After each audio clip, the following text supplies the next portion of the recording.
The next startup is one I'm really, really proud to have here. The name is Circularise. We have, I hope I pronounce it well, Mesbah Sabur, founder of Circularise. And the focus is how to use blockchain for supply chain traceability and circularity.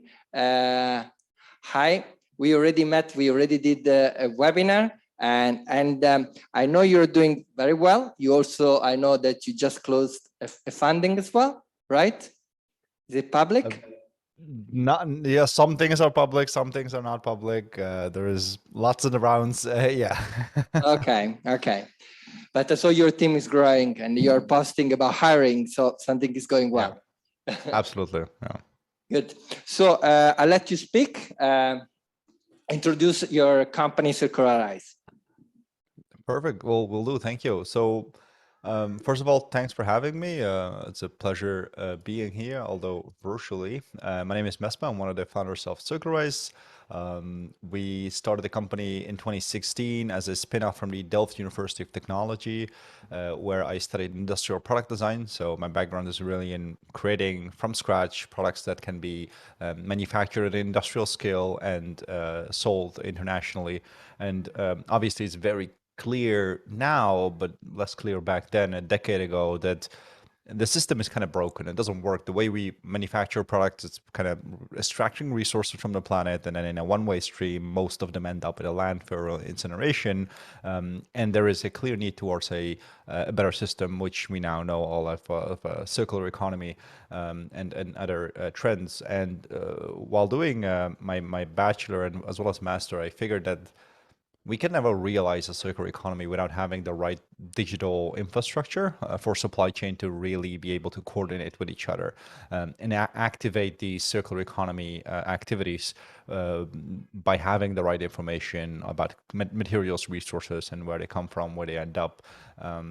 Because right now, if you have any product, it kind of is stripped of all the information from its history.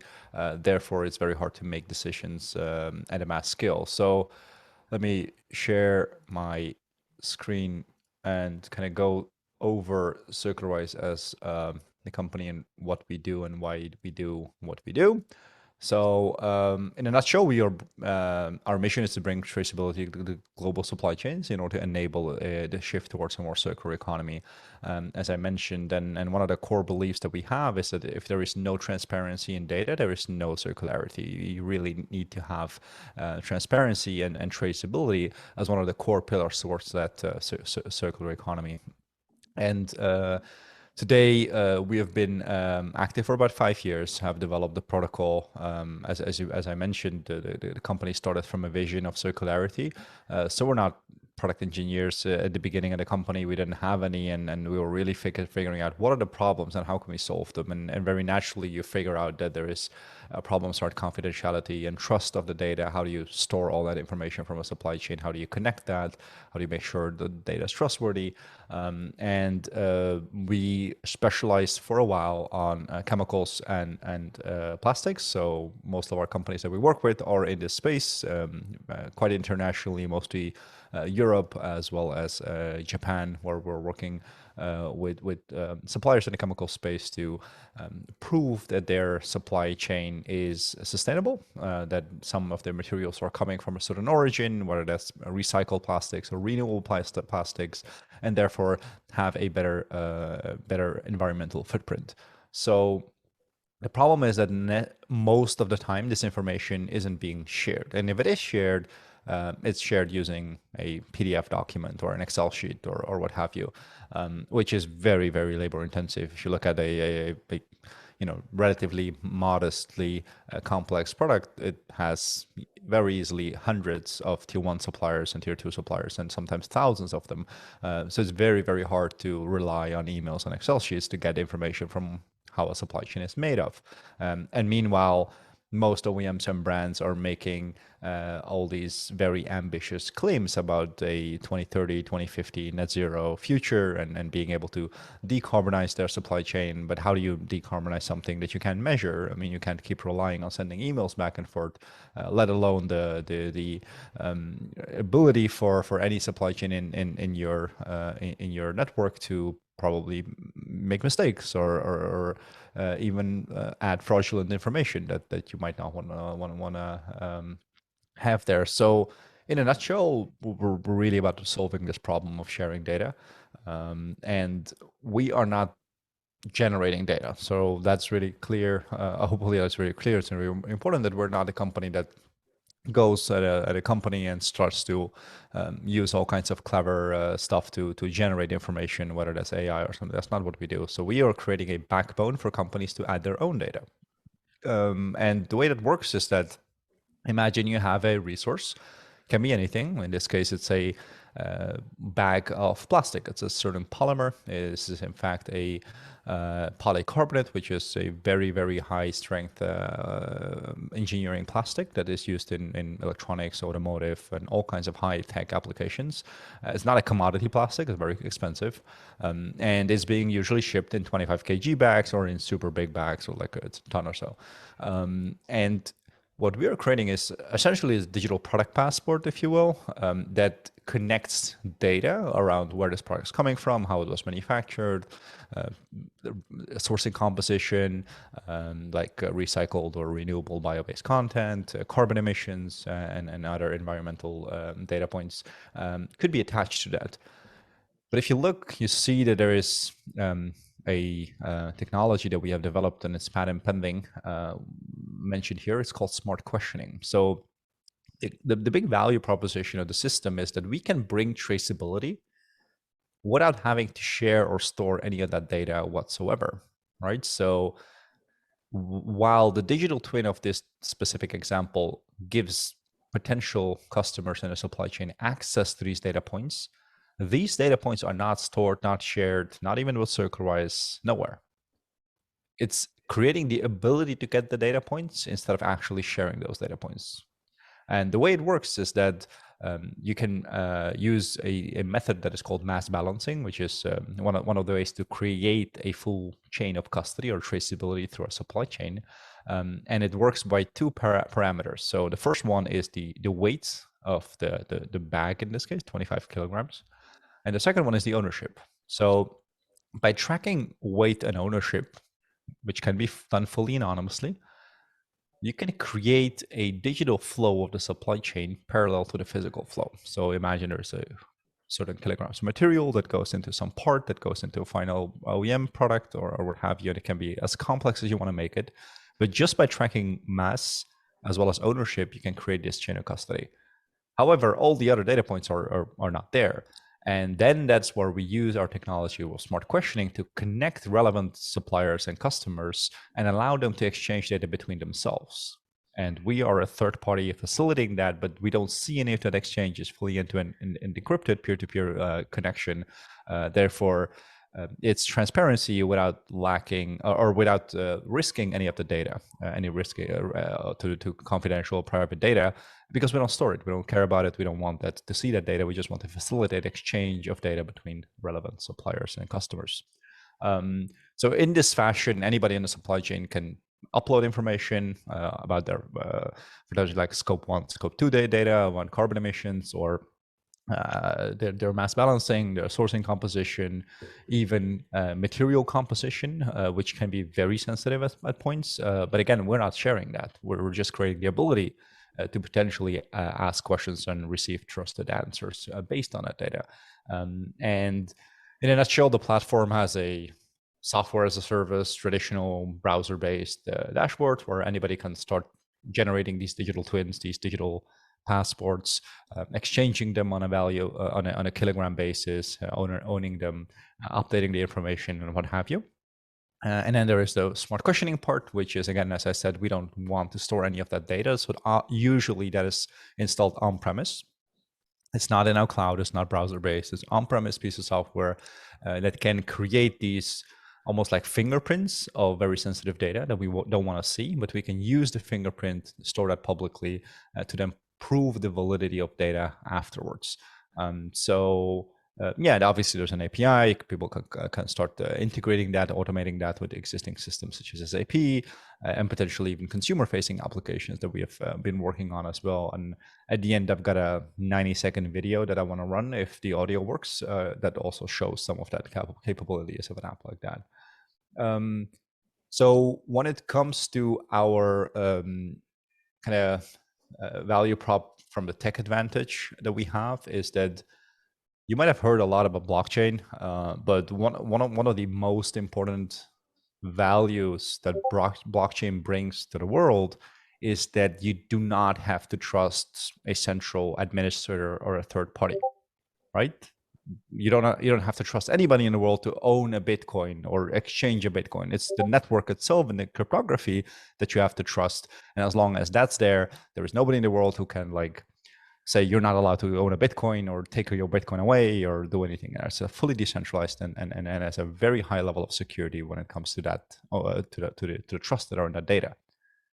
However, we see a lot of companies moving towards private data points, private blockchains. And there's a good reason for that, because private blockchains, they don't have to deal with confidentiality because they're private. You can kind of store whatever you want in whatever way you want, because you run the private blockchain, and you can like segment it out from anybody else.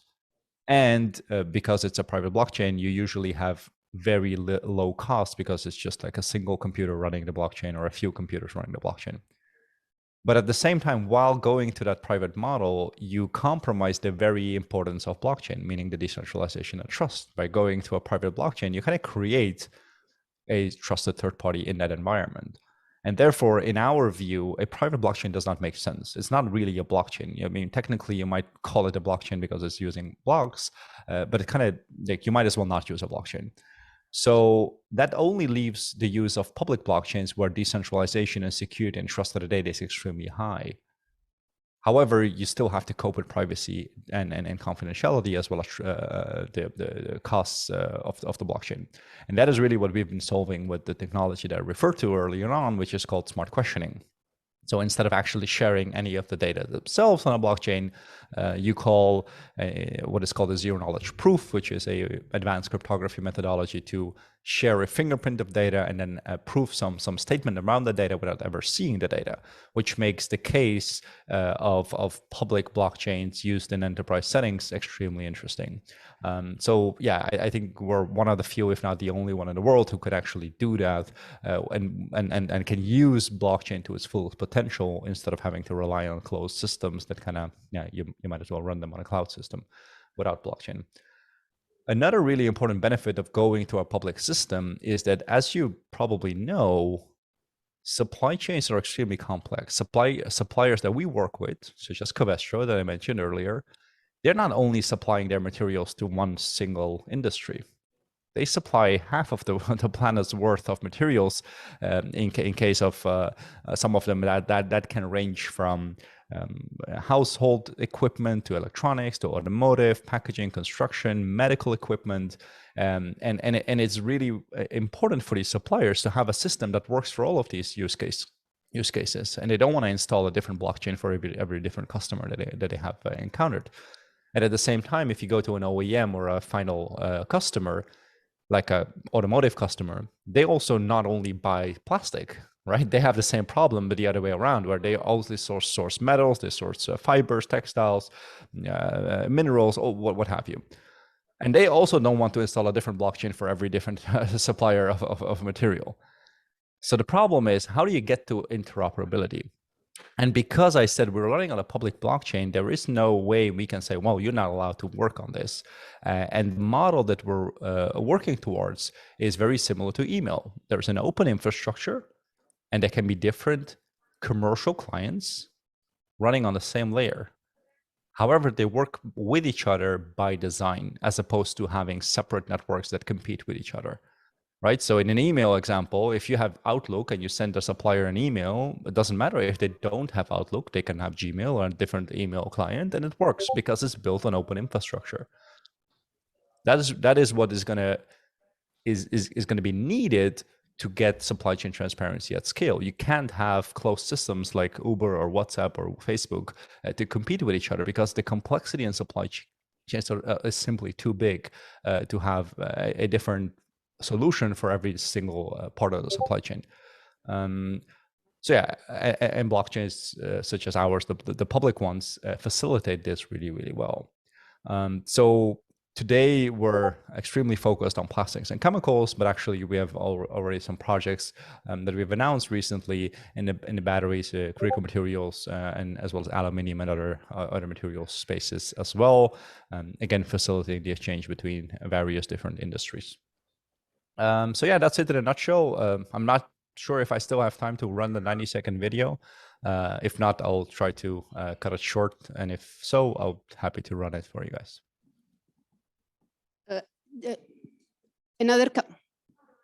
Another couple of minutes, and then you can stop. All right, just 90 seconds, just not even 2 minutes. I hope you can hear the audio. Thank you. A single car consists of about 30,000 parts if you count every nut, bolt, screw, and Can you hear the audio? Yes. bearing. But when purchasing a car, do you know where each gram of material came from or how it was produced? Very likely the answer is no. Until now.